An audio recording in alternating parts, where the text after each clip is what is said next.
اب یہاں پہ پتہ نہیں کتنے شادی شدہ اور غیر شادی شدہ ہیں، یہ بھی ہمیں کاؤنٹ کرنا پڑتا ہے، اس حساب سے بندہ ٹاپک کا انتخاب کرے۔ اب معصوم فرماتے ہیں شوہر اور بیوی کا تعلق جو رومانس کسے بولتے ہیں، فرمایا رومانس کرنا ہے، معاشقہ کرنا ہے، محبت کرنی ہے تو کس طرح کرو؟ کبوتر کی طرح۔ فلموں سے نہیں سیکھو، کبوتر سے سیکھو۔ معصوم مثالیں دے رہے ہیں نا، دیکھو کبوتر کیسے پیار کرتا ہے، آپ نے دیکھا ہے کہ نہیں؟ میں نے دیکھا ہے۔ فرمایا مرغے کی طرح بیوی سے پیار نہ کیا کرو۔ کس کی طرح؟ کبوتر کی طرح۔ ایک طرف مرغے کی برائی گنوائی اور دوسری طرف جب غیرت کی باری آئی تو فرمایا مومن کی غیرت مرغے کی طرح ہوتی ہے۔ مرغے کی مرغی ہو نا، بھلے 3 ہی مرغیاں اس کی کیوں نہ ہو، دوسرا مرغا آگے تو دکھائے، اتنا غیرت مند ہوتا ہے وہ اس کو قریب ہی نہیں آنے دیتا۔ مرغا غیرت مند، خنزیر بڑا بے غیرت ہوتا ہے، اس میں ذرہ برابر غیرت نہیں ہوتی۔ اور لفظ حیا کی جب باری ہے تو حیا کے لیے مرغے کا نام نہیں ہے۔ دیکھیے مختلف ایکسپیکٹ ہے نا، غیرت مرغا، پیار کبوتر، جب حیا کی باری آئی تو کہا کوا۔ حیا سیکھنا ہے تو کوے سے سیکھو۔ کوے کو کسی نے بھی اپنی بیوی کے ساتھ نہیں دیکھا، اتنا باحیا آدمی ہے۔ انگریز تو کوے سے بھی گئے ہوئے ہیں۔ کوے جتنی انسان میں عقل ہونی چاہیے۔ جب انسان جب انسانیت سے گرتا ہے تو معصوم فرماتے ہیں تو اشرف المخلوقات۔ سب سے پہلے میں نے عرض کیا جب ماں کے پیٹ میں تھا تو جماد تھا، پھر بڑا ہوا تو نبات بنا، یعنی تو پودا بنا۔ پہلے تو پتھر تھا، پھر سمجھو تو سبزی بنا، تھوڑا بڑا ہوا، پھر تو حیوان بنا، اب تو نے کیا بننا ہے؟ انسان بننا ہے۔ یہ انسان اعلیٰ ترین مقام ہے۔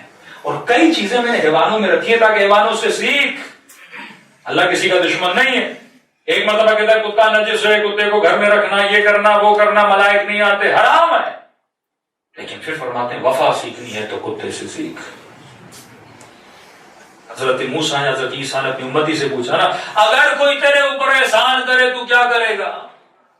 اللہ کے نبی میں بھی احسان کروں گا۔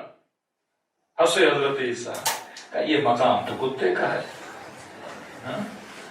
اگر کوئی تیرے ساتھ احسان کرے اور تو بھی اس کے ساتھ احسان کرے گا، یہ مقام تو کتے کا ہے۔ کتے کو ایک دن روٹی دو، اگلے دن دم ہلاتا ہے نا، بھئی آپ کا شکریہ، وہ دم ہلاتا ہے، تھینک یو کرتا ہے، آپ کو ہینڈ شیک کرتا ہے کہ آپ کا شکریہ، آپ نے مجھے کیا دی؟ روٹی کھلائی۔ کہ یہ مقام تو کتے کا ہے۔ کہ حضرت عیسیٰ انسان کا مقام کیا ہے؟ کہ انسان کا مقام اگر کوئی تیرے ساتھ احسان نہ بھی کرے تو پھر بھی اس کے اوپر احسان کر۔ یہ مقام انسان ہے۔ اور اس کی زندہ ترین مثال امام زین العابدین ہے۔ کسی نے کہا مولا ایک بندہ آیا ہے مدینے میں، رہنے کے لیے جگہ نہیں، کھانے کے لیے کھانا نہیں، سونے کے لیے گھر نہیں مولا۔ امام نے فرمایا وابن السبیل ہے۔ ہاں مولا، لے کر آؤ اسے۔ پہلے گھر بڑے ہوتے تھے، اہل بیت کی جو گھر ہوتے تھے الحمدللہ بڑے بڑے گھر ہوتے تھے، اور ایک بیرونی انہوں نے بنائی ہوتی تھی، یعنی گھر کے باہر مہمان خانہ، کوئی بندہ کھانا نہ ہو، پینا نہ ہو، سونے کی جگہ نہ ہو تو رکھتے تھے لوگوں کو وہاں پہ رہنے کے لیے۔ امام نے اسے وہاں پہ آ کے روکا، وہ آیا، روکا، 2-3 دن کھانا کھایا، پانی پیا، امام کے غلاموں نے خدمت کی۔ جب جانے لگا تو امام نے کہا سواری ہے تیرے پاس؟ کہا نہیں۔ امام کا گھوڑا کھڑا تھا، غلام کہتا ہے سب گھوڑوں میں وہ گھوڑا اچھا تھا۔ امام نے کہا یہ لے گھوڑا اور چلا جا۔ جب اس نے گھوڑا لیا اور جانے لگا، کہتا ہے علی ابن الحسین لگتا ہے تو نے مجھے پہچانا نہیں۔ وہاں فرماتے ہیں کہ تیری بھول ہے، میں جانتا ہوں تو کون ہے۔ کہ کونوں میں؟ تو وہی نہیں جس نے میرے اکبر کے سینے میں برچھی ماری تھی۔ کہتا ہے پتا ہے میں کون ہوں؟ کہاں تجھے میں کیسے بھول سکتا؟ کہ جب پتا بھی تھا، گھر بھی دیا، کھانا بھی دیا، سواری بھی دی، جگہ بھی دی، یہ سب کیوں کیا؟ کہ کربلا میں ہم تیرے مہمان تھے، تو نے وہ کیا جو تیرا کردار تھا۔ یہاں تو میرا مہمان تھا، میں نے وہ کیا جو اہل بیت کا کردار ہے۔ یہ انسانی مقام ہے۔ ورنہ کوئی آپ کے ساتھ خوبی کرے آپ خوبی کرو، کوئی اچھائی کرے آپ اچھائی کرو، کوئی بھلائی کرے آپ بھلائی کرو، یہ کون سا؟ یہ تو گیو اینڈ ٹیک ہے نا، وہ دے رہا ہے آپ بھی دے رہے ہو۔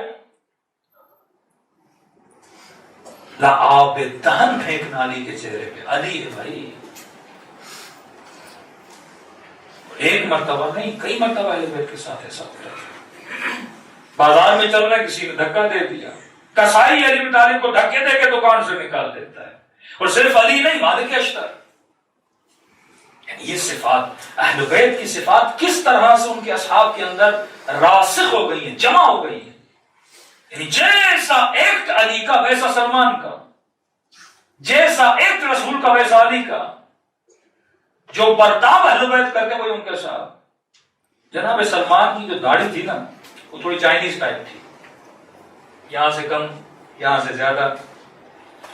تو یہ جو لوگ تھے مذاق اڑاتے تھے نا, عرب کی عادت تھی عجم کا مذاق اڑانا, خود کو بہت افضل سمجھتے تھے. تو مذاق میں کہنے لگے سلمان تیری داڑھی اچھی ہے بکرے کی. تو بوڑھا نبی کا صحابی, بکرے کی بھی تو داڑھی ہوتی ہے. تو کہا سلمان تیری داڑھی اچھی یا بکرے کی؟ سلمان نے برا نہیں بنایا, کہا تو صحیح کہہ رہا ہے, میری داڑھی اچھی یا بکرے کی؟ سلمان کہتے میں بھی سوچ رہا ہوں میری داڑھی اچھی یا بکرے کی.